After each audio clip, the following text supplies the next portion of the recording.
Hello everyone, आज का हमारा टॉपिक है रेजिस्टेंस। लास्ट लेक्चर में हमने ओम्स लॉ पढ़ा था और आज हम पढ़ने वाले हैं रेजिस्टेंस, जिसे प्रतिरोध बोलते हैं हिंदी में। तो रेजिस्टेंस क्या होता है, पहले इसकी डेफिनेशन देखते हैं। तो resistance it is the property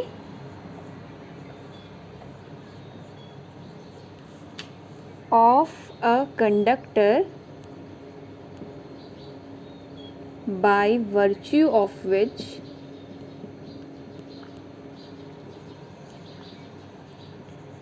it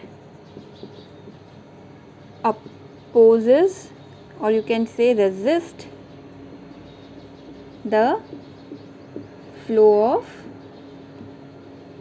electrons, or you can say the flow of electricity, or you can say the flow of charge। क्योंकि आपको पता है कि जब जो इलेक्ट्रॉन्स होते हैं, जब वो एक फ्लो कर रहे होते हैं, ठीक है, एक लाइन में फ्लो कर रहे होते हैं, तो इसी को हम इलेक्ट्रिसिटी बोलते हैं, ठीक है। तो क्या है, किसी भी कंडक्टर की ये प्रॉपर्टी है जिसकी वजह से, जिस वर्च्यू में, जिसके गुण की वजह से वो अपने, जब उसमें से इलेक्ट्रॉन्स फ्लो होते हैं या इलेक्ट्रिसिटी फ्लो होती है, चार्ज फ्लो होता है, तो उसे वो रेजिस्ट करता है या अपोज करता है, उसको रोकता है, उसको ईजिली फ्लो करने नहीं देता। सेम आप एक तरीके से, आप जैसे फ्रिक्शन, आप जानते होंगे फ्रिक्शन, तो उसी तरह का इलेक्ट्रिसिटी में हम कह सकते हैं कि रेजिस्टेंस रोल प्ले करता है। तो इसकी स्टैंडर्ड इंटरनेशनल यूनिट क्या है, इसकी SI यूनिट है ओम, which is denoted by a Greek letter, correct। अब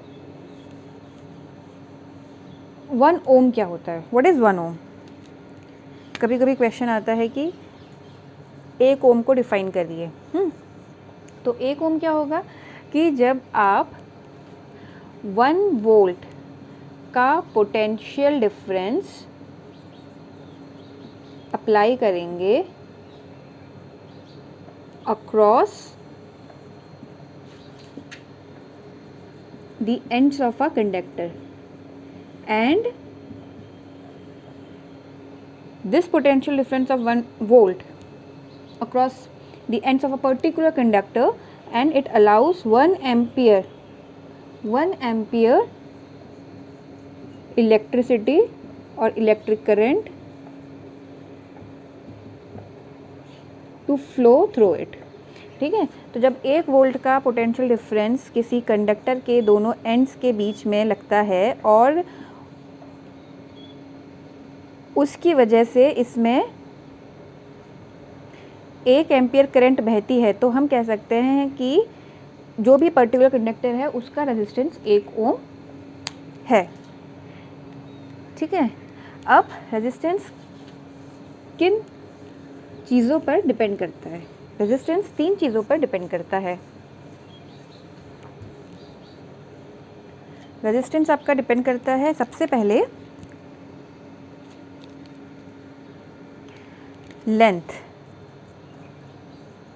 लेंथ ऑफ कंडक्टर। होता क्या है, और ये क्या होता है कि लेंथ ऑफ कंडक्टर, इसको हम L से शो कर रहे हैं, it is directly proportional to the resistance, और you can say resistance is directly proportional to the length of the conductor, ठीक है। तो जितना ज़्यादा कंडक्टर की लेंथ होगी, ठीक है, अगर कोई छोटा वायर है और कोई बड़ा वायर है, तो और दोनों एक ही मटेरियल के बने हैं, क्रॉस सेक्शनल एरिया सेम है, तो लंबे वायर का रेजिस्टेंस ज़्यादा होगा। इनफैक्ट लेंथ डबल करेंगे तो रेजिस्टेंस भी डबल होगा, लेंथ हाफ करेंगे तो रेजिस्टेंस भी हाफ होगा। इसको आप एक बहुत वेग एग्जांपल से मैं इसको समझाने की कोशिश करती हूँ। बहुत वेग एग्जांपल है। सपोज़ कि कोई टनल है जिसमें पानी है, ठीक है, और एक छोटी टनल है, एक बड़ी टनल है, तो आपको बड़ी टनल से पास होने में ज़्यादा आपको वो अपोज करेगा पानी, ठीक है।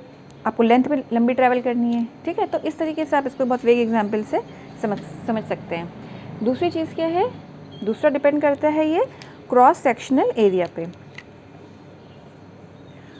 Cross sectional area of conductor, ठीक है।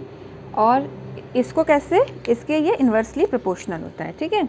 तो resistance is inversely proportional to the cross sectional area of the conductor. Generally हम एक वायर लेते हैं तो ये एरिया वायर का हम पाई आर स्क्वायर से निकालते हैं, ठीक है।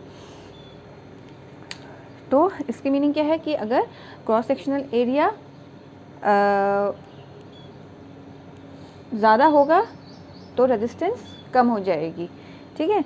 इस पे हम डिफरेंट क्वेश्चंस करेंगे, क्योंकि क्या है यहाँ पर, अगर हम एक वायर की बात करेंगे तो पाई तो सेम रहेगा लेकिन रेडियस क्या करेगा, चेंज होगा, ठीक है। रेडियस डबल हो जाएगा तो क्या होगा, रेडियस हाफ हो जाएगा तो क्या होगा, ठीक है। तीसरी चीज़ क्या है,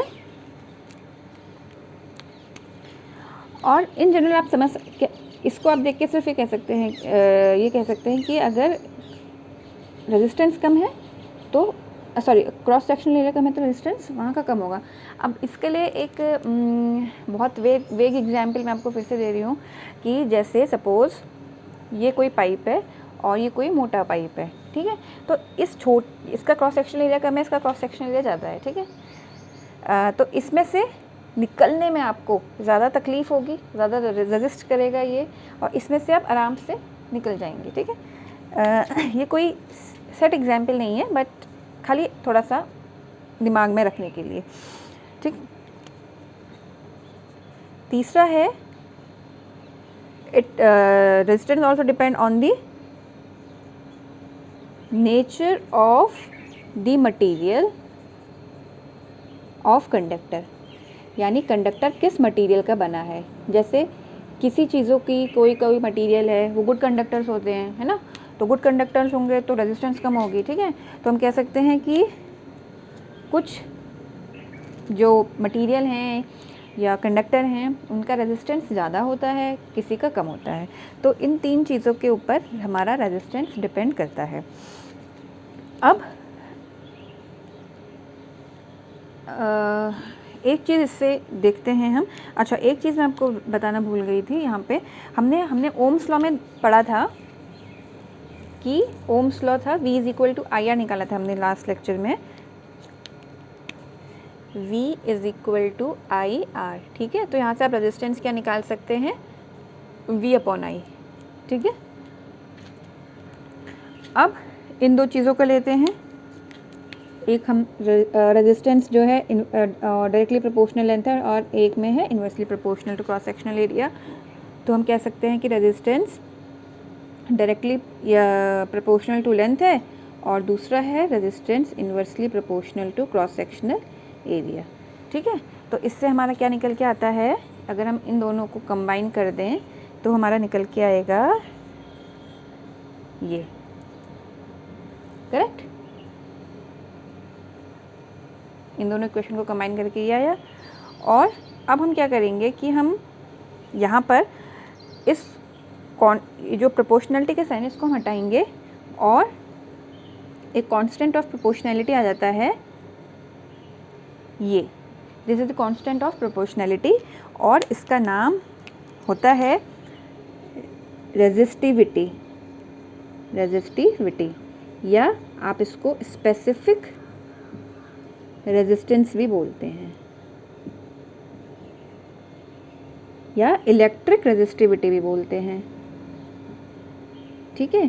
तो रेजिस्टिविटी क्या होती है ये हम नेक्स्ट लेक्चर में देखेंगे, और उसी लेक्चर में हम ओम्स लॉ के को लेते हुए कुछ न्यूमेरिकल्स, कुछ रेजिस्टेंस को लेते हुए न्यूमेरिकल्स हम सॉल्व करेंगे। तो नेक्स्ट लेक्चर में हम रेजिस्टिविटी और न्यूमेरिकल्स को डील करेंगे। अगर आपको ये लेक्चर समझ में आया होगा तो प्लीज़ ज़रूर लाइक करिएगा। Thank you.